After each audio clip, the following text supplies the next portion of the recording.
हरात्मक श्रेणी के प्रश्नावली में अभी तक हमने आपको हरात्मक श्रेणी के नियम, पहचानने की विधि, कुछ एग्जाम्पल और यनवा पद, पचवां पद, छठवां पद इस प्रकार से बताए। अब उसी से संबंधित कुछ अलग प्रकार का क्वेश्चन है। लिखा है एक हरात्मक श्रेणी का चौथा पद 3/5 और आठवां पद 1/3 है, उसके प्रथम 3 पद ज्ञात करो। तो इसी से संबंधित बिल्कुल इसी प्रकार के केवल अंक में परिवर्तित है, आपको पीडीएफ में हमने भेजा है, तो उसको समझेंगे पीडीएफ में। नहीं समझ में आता तो यहाँ वीडियो में समझेंगे और इस पर आधारित और अधिक क्वेश्चनों का अभ्यास करेंगे। आप लोग लगाते रहिए, आपको बहुत ज़्यादा अब नहीं पढ़ना, आराम आराम से लगाइए, लेकिन हर क्वेश्चन को लगाइए। एक्सरसाइज में जितने क्वेश्चन हैं, चाहे वो एग्जाम्पल से हों, चाहे एक्सरसाइज के क्वेश्चन हो, आप सबको लगाते रहिए और जो ना है उसको डेली अपना पूछते रहिए, क्योंकि आपकी बोर्ड परीक्षा है, आपको बोर्ड परीक्षा में बैठना है, समय कम है, तो आपको पढ़ना पड़ेगा, ठीक ना। तो देखिए इस प्रकार के क्वेश्चन को लगाएं कैसे। पीडीएफ में तो हमने बताया, वीडियो में समझ लीजिए। लिखा है हरात्मक श्रेणी का चौथा पद, तो हरात्मक श्रेणी से संबंधित हमने कोई फार्मूला नहीं बताया, तो इसको समांतर श्रेणी में बदलना होगा तभी फार्मूला लगा पाएंगे। तो माना लिख देते हैं, चूंकि हरात्मक श्रेणी का चौथा पद बराबर 3/5, इसलिए संगत हरात्मक श्रेणी के संगत क्या निकालते हैं, समांतर श्रेणी, इसलिए संगत समांतर श्रेणी का चौथा पद, इसलिए संगत समांतर श्रेणी का चौथा पद क्या होगा। हमने बताया था कि हरात्मक श्रेणी के पदों के व्युत्क्रम से बनी श्रेणी क्या होती है, समांतर श्रेणी। तो समांतर श्रेणी का चौथा पद क्या होगा, 5/3 व्युत्क्रम हो जाएगा। या समांतर श्रेणी का चौथा पद फार्मूला क्या होता है, an बराबर a plus n-1 into D से। समांतर श्रेणी का यनवा पद यही होता है। या n का मान है 4, चौथा पद a4 बराबर a प्लस 4-1 इंटू डी। या चौथा पद का मान दिया है 5/3, या 5/3 बराबर a प्लस 4 में से गया 3d। या उसको इधर लिख लेते हैं, क्या लिखेंगे, a प्लस 3d बराबर 5/3, इक्वेशन नंबर फर्स्ट। इतना समझ में आया। अब इसी प्रकार सिमिलरली, बिल्कुल इसी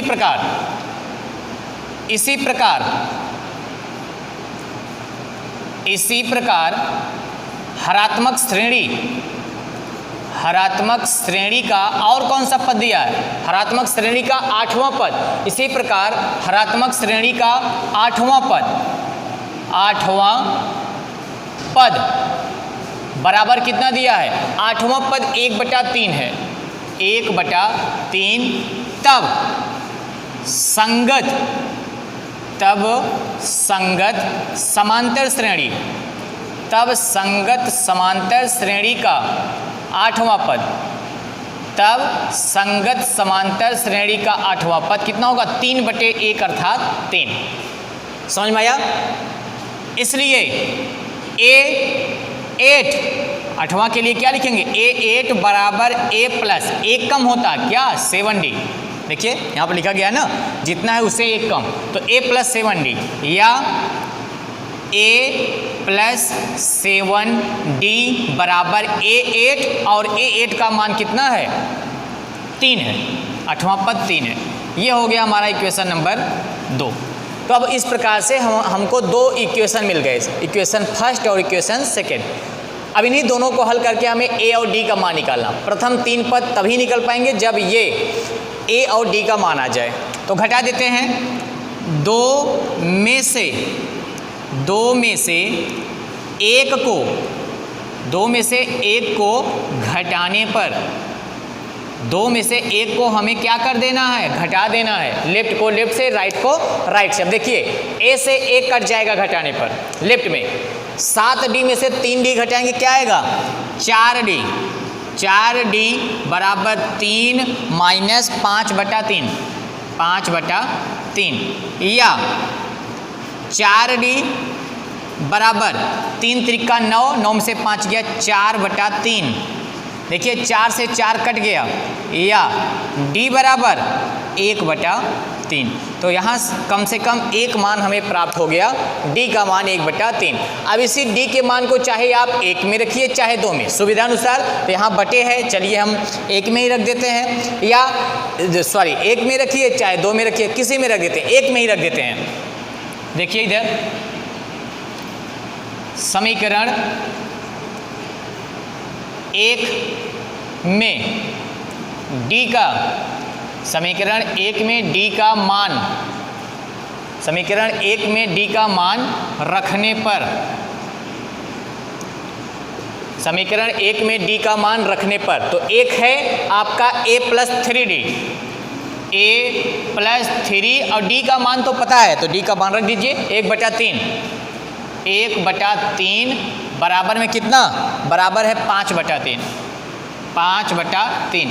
देखिए 3 एकम 3, 3 एकम 3, या a + 1 बराबर 5/3, या a बराबर 5/3 माइनस में 1, या a बराबर 3 एकम 3, 5 में से 3 गया 2, 2/3। तो यहाँ से a का मान भी आ गया। इसलिए समांतर श्रेणी के पद, इसलिए समांतर श्रेणी के पद क्या क्या होंगे? समांतर श्रेणी पद a + D, a + 2D, अर्थात अगर a का मान मालूम है, D का मान मालूम है, तो a के मान में D को जोड़ेंगे दूसरा पद, फिर उसमें D जोड़ेंगे तीसरा पद, इस प्रकार से आता रहेगा। तो a का मान हो गया 2/3, कामा 2/3 में जब हम D को जोड़ेंगे 1/3, ध्यान दीजिएगा 2/3 में 1/3 जोड़ेंगे तो कितना होगा? 3/3 और बराबर 1। और फिर जब 1 में हम 1/3 जोड़ेंगे, देखिए यहाँ पे 1 धन 1/3, तो 3 एकम 3, 3 एक 4, 4/3 कितना आएगा? 4/3। 3 ही पद पूछा, 3 ही हम निकालते हैं। अतः ये तो समांतर श्रेणी का हुआ, ये हमारा आंसर नहीं है। हमें क्या निकालना है? हरात्मक श्रेणी के पद निकालने। तो हरात्मक के लिए समांतर के पद को व्युत्क्रम करना होगा। अतः संगत हरात्मक श्रेणी के पद, अतः संगत हरात्मक श्रेणी के पद 3/2 का उल्टा, 2/3 का उल्टा 3/2, 1 का 1 ही होगा, और 4/3 का 3/4। तो ये हमारा आंसर होगा। 3 पद पूछा था, तो 1 पद होगा 3/2, 1 होगा 1 और अगला होगा 3/4। इस प्रकार से ये आपका आंसर होगा। तो 2 बार व्युत्क्रम करना पड़ा, एक बार क्वेश्चन को हल करने के लिए और एक बार फिर अपने आंसर को हरात्मक श्रेणी में लाने के लिए। तो इस प्रकार से आप क्वेश्चन लगाएंगे। हरात्मक श्रेणी में कुछ करना नहीं है, बस 2 जगह ध्यान दे रहा है। एक जगह शुरू में जब उसको हल करेंगे वहाँ पद को बदलेंगे, और एक बार लास्ट में आंसर जो आएगा वहाँ से पद को बदलेंगे। इस प्रकार से आपके हरात्मक श्रेणी क्वेश्चन लग जाएंगे। बेटा देखो, आपका दूसरा क्वेश्चन है, एक हरात्मक श्रेणी का दूसरा पद बिल्कुल उसी तरीके से है जैसे हमने पीछे बताया। 1/6 और 6वां पद -1/6, उसका 20वां पद तथा n वां पद ज्ञात करो। तो अगर n वां पद ज्ञात है उसे में n बराबर 20 रखेंगे, 20वां पद आ जाएगा। तो पहले हम n वां पद ही ज्ञात कर लेते हैं, ठीक है ना। तो देखिए हरात्मक श्रेणी का दूसरा पद 1/6 है। संगत समांतर श्रेणी, जो हरात्मक श्रेणी दी गई उसके संगत समांतर श्रेणी का दूसरा पद, संगत समांतर श्रेणी का दूसरा पद 1/6 का उल्टा क्या होगा? 6/1 अर्थात 6, तथा दूसरा पद 6 तथा छठवां पद -1/6 का उल्टा -6 है या होगा। संगत -6 होगा। तो जो हरात्मक श्रेणी के पद दिए गए हैं उसके संगत समांतर श्रेणी का दूसरा पद 6 तथा छठवां पद -6 होगा। तब an बराबर a + n-1 × d से मान रखते चलिए। दूसरा पद 6 है तो क्या होगा?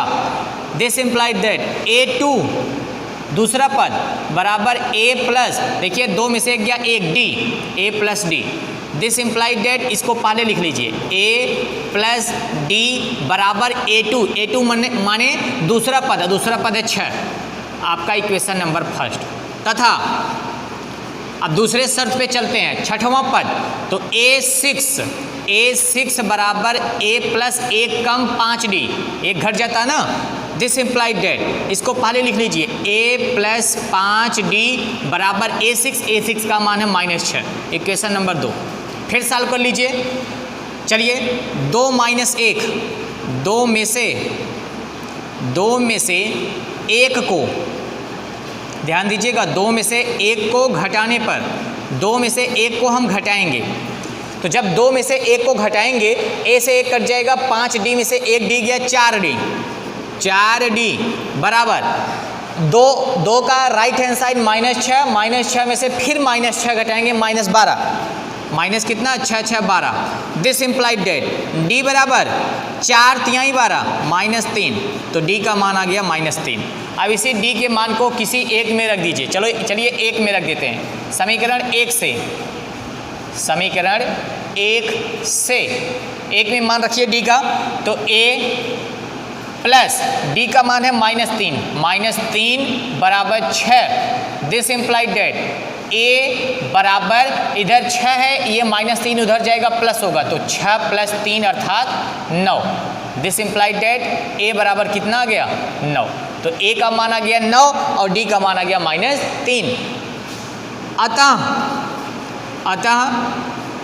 या तब यनवा पद, तब यनवा पद को क्या लिखते हैं, an बराबर a का मान 9 प्लस n-1 इंटू डी का मान है -3, या दिस इम्प्लाइड डेट an बराबर 9 -3n और +3। दिस इम्प्लाइड डेट an बराबर 9 और 3 12 -3n, ये हमारा आ गया यनवा पद। क्वेश्चन में पूछा भी था यनवा पद, तो यनवा पद ये, लेकिन ध्यान दीजिए अब ये समांतर श्रेणी का यनवा पद है। अतः संगत हरात्मक श्रेणी का यनवा पद, जब यनवा पद समांतर श्रेणी का आ गया, उसी का व्युत्क्रम कर देंगे, तो संगत हरात्मक श्रेणी का यनवा पद क्या होगा, 12 -3n था बटा 1 लिख सकते हैं, इसका व्युत्क्रम करेंगे 1/12 -3n, तो एक आंसर आपका ये हो गया 1/12 -3n, ये यनवा पद हो गया। उसके बाद हमें 20वां पद भी निकालना, तो इसी में रख दीजिए, n बराबर 20 रखने पर, n बराबर क्या रख दिया जाए, 20 रखने पर 20वां पद, हरात्मक श्रेणी में हम रख रहे हैं, हरात्मक श्रेणी ही आएगा, 20वां पद बराबर 1/12 -3 गुणे 20 बराबर 1/12 -20 तिहाई 60 बराबर 1/12 में से 60 को घटाएंगे, 10 में से 2 गया 8 और यहाँ 5 में से गया 4, माइनस में 48 बराबर -1/48, तो ये हमारा होगा 20वां पद -1/48। इस प्रकार से यनवा पद 1/12 -3n और 20वां पद -1/48। अब इस पर और जो क्वेश्चन एक्सरसाइज के आप लोग हल करिएगा, नेक्स्ट वीडियोज में फिर अगले प्रकार के क्वेश्चन बताया जाएगा।